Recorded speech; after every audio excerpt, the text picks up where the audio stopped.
We're going to begin this hour by turning back the hands of time. Not to the collapse of Lehman Brothers 1 year ago this month, but 80 years and the collapse of, well, everything, the start of the Great Depression. Dan Alpert of Westwood Capital's been looking back, though he cautions past results are no guide to future performance. Dan, gosh, I hope not. Yeah, I hope so, too. All right, give us a little history. We had the Great Crash in October of 1929. And then a lot of people forget what happened next. Well, the Great Crash and, of course, the second Great Crash, both were moves down about 50% in the market. They both had the same kind of last-minute sell-off, that panic sell-off, what my partner calls the reverse Harry Potter hat, of a very sharp V and a very sharp rebound. And then many people forget what happened after that in 1930. The market set off on a 6-month recovery, and it was really a recovery of hope. There were a lot of talk about green shoots. There was not exactly that word. That's the modern word for it. There was a lot of talk about business going back to where it had been. A lot of discussion about the accommodations from the Fed and the banks, and in fact they were cutting rates. Many people think about later in the Depression and say that the Fed didn't cut rates enough, but at the beginning they were cutting rather aggressively. And actually people were talking about bull markets coming back, and for 6 months that worked out great until April 17th. Well, we had this hope rally. How far did stocks go up from their post-crash lows? Exactly what they've gone up now from our post-crash lows. Somewhere I can hear that ominous music playing. Yeah, it was about a 48% hope rally, and right. We went up, what, about 46% since, and now we've started to turn around, at least going into the Labor Day weekend. And the date you mentioned in April was very mysterious. It was Good Friday weekend, and so another holiday long weekend. The market topped out the day or two before the Good Friday weekend. There was a closure of the market for a period of time. Funny bit of news across the tape. The Tokyo Stock Exchange surprisingly closed for a couple of days. I don't really know the details as to why that happened. But in those days, I don't think the Tokyo Stock Exchange was of great importance to the global economy. The fact is that when people came back, the market went into a series of gyrations that were generally in a downward direction.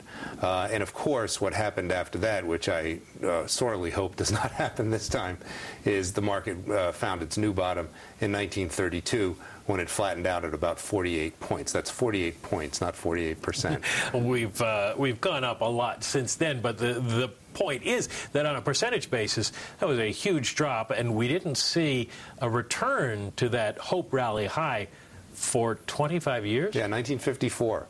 After the war, of course, and during the recovery of the 50s, which was a wonderful time for this country, the 50s and 60s, a time, by the way, of relatively low leverage, a time when we were making money the old-fashioned way. We were earning it and producing things.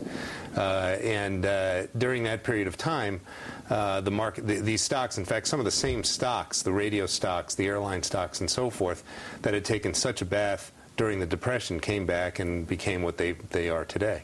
Yeah, they had gone up because technology was going to lead us into a new promised land, which also sounds familiar. Yeah, it does. There's the unfortunate part about all this, and I don't mean to be ringing an alarm.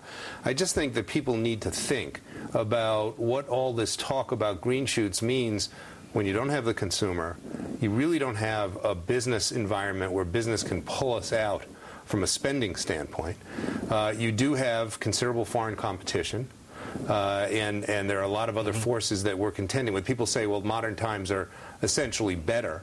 The fact is that we have much more foreign competition now that's capable of competing head-on with us. But modern times are better because you have Bloomberg Television and you have Westwood Capital. And you put the two together and we have a fascinating segment we're going to continue in just a moment with Dan Alpert. He's looking back and deciding, is the worst over or is it somehow different this time around? You're watching Taking Stock on Bloomberg. Well, we are talking with Dan Alpert of Westwood Capital on lessons learned from the Great Depression. We had a slide just going into that about the price of gold today, which was way up $23 higher on the day. At the time, one of the reasons the Great Depression was so bad is because they were trying to stick to the gold standard. We're well off the gold standard, have been for years, but still, the government is getting more and more involved in the economy. Oh, absolutely. You know, one of the funny squibs that we found in there was a column about what would happen if people withdrew their deposits? What would that cost? Foreigners withdrew their deposits from the United States. Sounds so similar to today's discussion over what if they stopped buying our bonds. In those days, because we were on the gold standard, I mean, we had the issue of people actually walking off with their gold and taking it out of the country. Well, the interesting thing, too, is that the gold was not in one place. It was all over the country, and different Federal Reserve banks held different amounts of gold, right. And they didn't want to lend it to each other. No, they sure didn't. Because they a whole lot of cooperation. Help their own banks. The British, right. at the same time, were praying for us to give them more gold. Right. So, the more things changed, the more they stay the same. What else did you find in looking up what happened in those days that sort of parallels today? Well, one of the things was there was a great quote about some of the brokerage firms were hiring back the people they'd laid off. Doesn't that sound familiar with the announcement by Morgan Stanley the other day?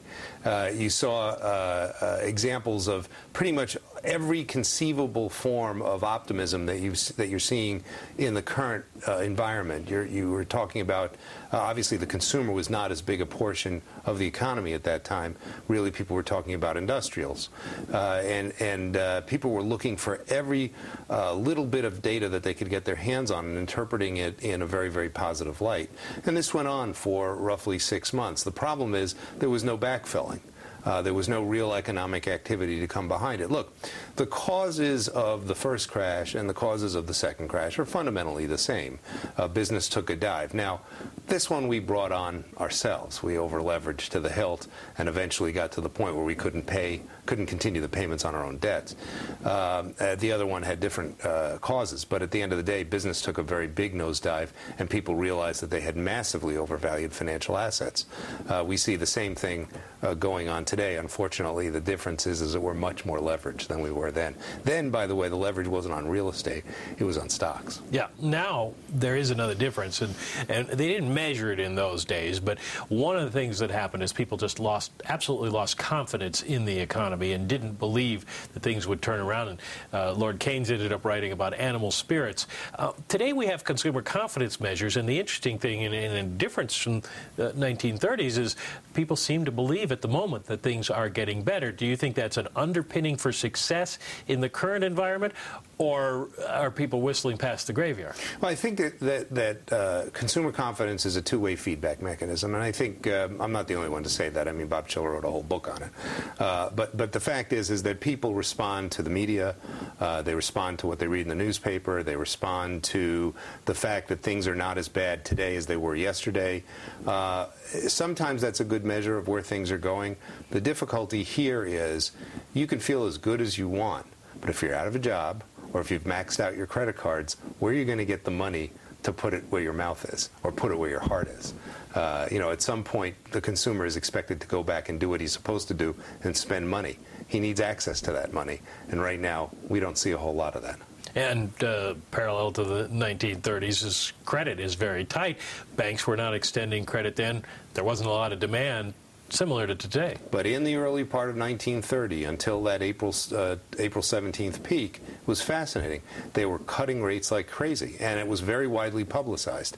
That banks were cutting rate. The Federal Reserve was on an easy money policy, a declared easy money policy. There were not, just like today, there weren't a whole lot of credit-worthy borrowers to take the money, but money was very, very cheap. A lot of people think of the Great Depression as, oh, the Fed didn't loosen up enough in order to make the system work. And yes, the gold standard complicated that, but the fact is that during that period of time they were just as they are today. Interestingly, they could also not put as much currency into the economy in those days as they wanted to, because of some technical rules about how they had to back the not just with gold, the currency, but with bills that were issued. Marketing companies weren't issuing any because they weren't doing any business. The Fed today has gone beyond what the Fed then did, even though the Fed then was trying to pump money into the economy. Right. Ironically, I suspect that notwithstanding the fact that this led to the New Deal, right, which was regarded as the height of socialism at the time, that the Fed's actions today, by the standards of those times, would be regarded as relatively socialistic. They probably would be, yeah, given that they're financing so many companies. But do you think that makes a difference in a way that the reaction of this Fed, in a way that the 1930 Fed couldn't reach? I think the issue is somewhat similar, and this is where I think Chairman Bernanke actually has a better pulse on things than the average financial writer and most of the folks out there in policy land. And that is, there's a lot of folks out there right now calling for an exit strategy. They want to see the exit strategy, they want to understand it, touch it, feel it, and they want him to think about implementing it. That would be right now the absolute worst thing that could happen. We have more deflation risk, in my opinion, than we have inflation risk right now. And until that situation changes and we have enough economic activity where people actually are utilizing the money to make more money, it becomes very difficult to imagine that an exit strategy is called for.